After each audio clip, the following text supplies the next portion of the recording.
नमस्कार दोस्तों, स्वागत है आपका एक बार फिर से राजस्थान दर्पण न्यूज में। मैं कमल साहू ब्यावर से।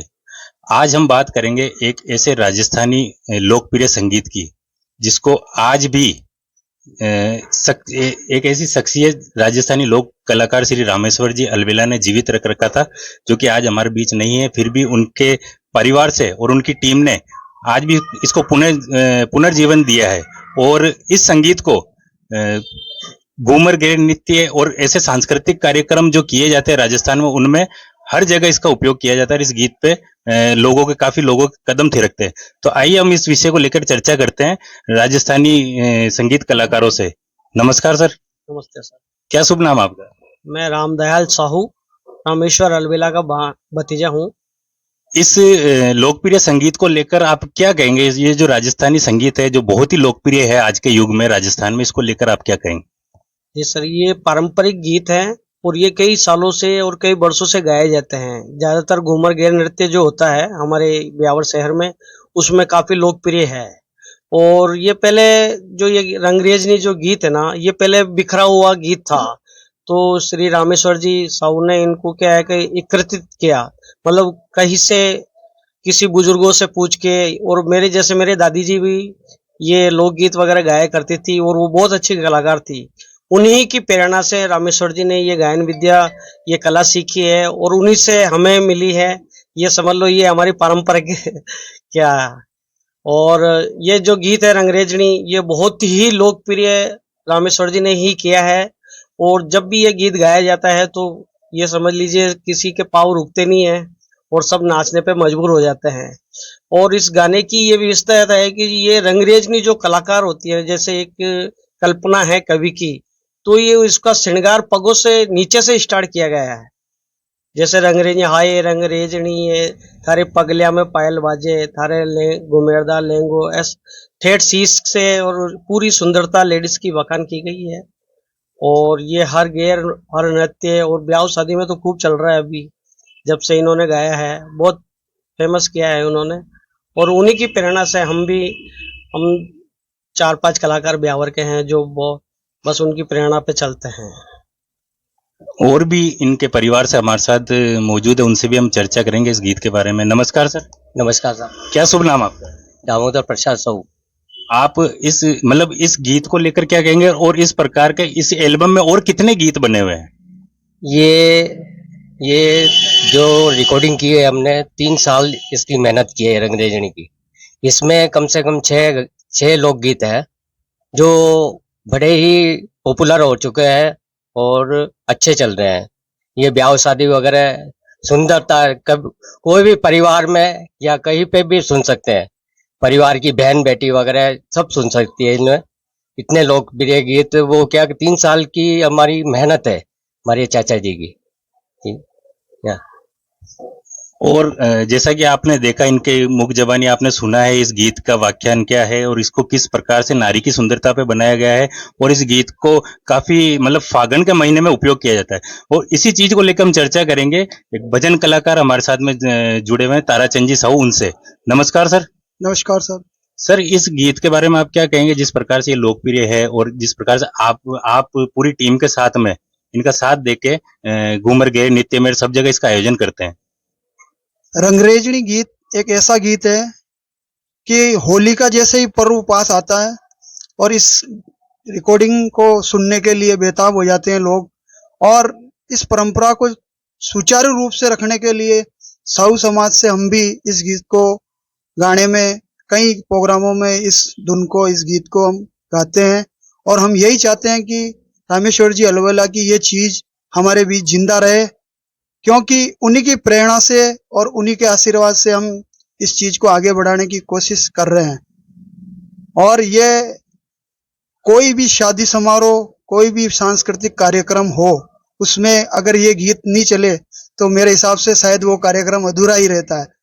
क्योंकि इस गीत को चलाना इतना जरूरी हो गया कि इस गीत के बिना शादी समारोह का आनंद अधूरा रह जाता है।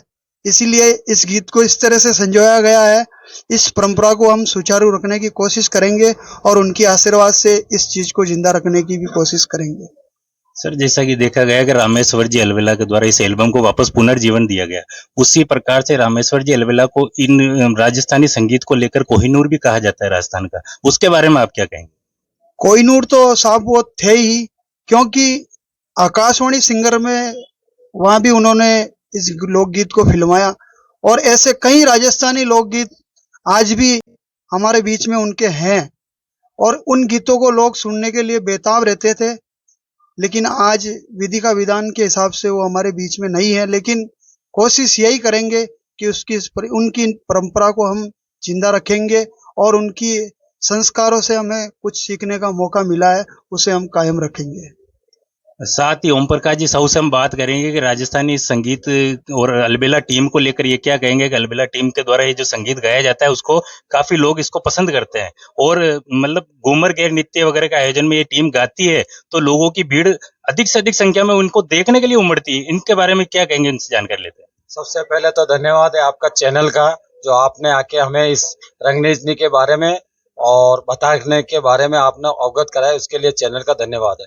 पुणे रामेश्वर जी अलवेला रंगरेजनी कलाकार का हमें इसलिए गर्व है कि वो जन्म स्थान ब्यावर का है और हमारे सौ समाज की विशेष धरोहर है, और ये हमें बड़ी खुशी होती है कि 36 कौम उनको लाइक करते हैं, सुनते हैं और चारों तरफ थिरकते हैं। आज वो संगीत के मार्फत से पूरे ब्यावर और सौ समाज के प्लस 36 कौम में सभी के दिलों में आज भी वो राज करते हैं। जैसे ही फाग उत्सव आता है, सबसे पहले रंगरेजनी कलाकार रामेश्वर अलवेला का नाम आते ही लोग आज भी उनको याद करते हैं। ये हमारे गर्व की बात है कि वो हमारे समाज के एक कोहिनूर हीरे थे और सौ समाज की ताल थे, और सभी को एक मूत्र करके साथ में एकत्रित करके चलते थे। आज जितने भी युवा हैं पीछे, आज भी उनकी प्रेरणा लेके आगे बढ़ रहे हैं, और उनके अलवेला परिवार और धावा परिवार का हम पूरा समाज आभारी है कि उन्होंने एक अच्छा सा रत्न समाज को दिया। धन्यवाद आपकी टीम का और रामेश्वर जी अलवेला के परिवार का।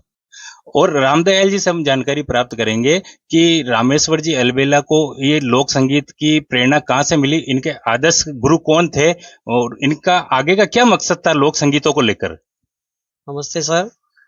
जैसे रामेश्वर जी अलवेला बचपन से ही वो अपनी माताजी से प्रेरणा लेकर गाया करते थे, और इनकी माताजी ने ही उनको ये मतलब संगीत के बारे में बताया है, और वही गाती मेरे दादी जी थी, वो मेरे दादी जी इतना अच्छा गाती थी, उन्हीं की प्रेरणा से मेरे चाचा ने सीखा है।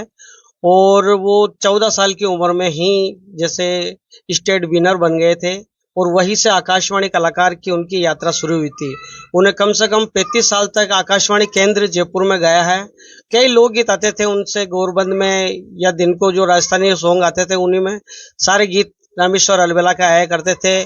और जैसे उनको प्रेरणा मिलती गई, वो आगे इस कला को बढ़ाते गए, और उनका जैसे रंगरेजनी बनाई उन्होंने, तो उनका कोई और भी आगे बहुत विचार था।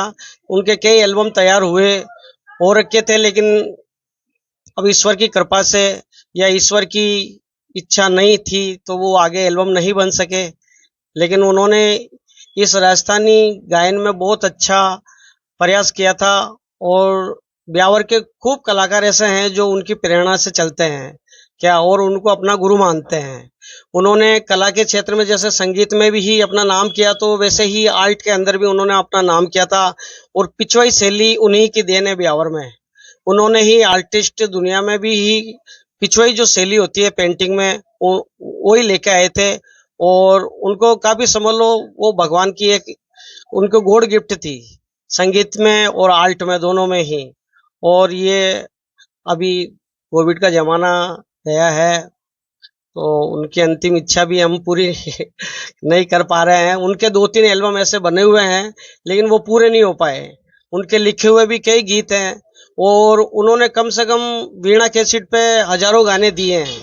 उनके लिखे हुए जो सीमा मिश्रा ने बाद में बहुत अच्छा गाया है, वो सारे सॉन्ग राजस्थानी सॉन्ग और फाग के सॉन्ग जो भी है, जो ज़्यादातर वीणा कैसेट के मालिक हैं मालू जी, केसी मालू उनका नाम है, वो हमारी उनसे मिलने आया करते थे, और उनको वो रामेश्वर जी को जयपुर भी बुलाया करते थे। उनकी कई कैसेटें वीणा कैसेट पे भी आई हुई है, लेकिन वो पॉपुलर नहीं हो पाई। उस टाइम उनका नाम भी नहीं था वीणा का क्या।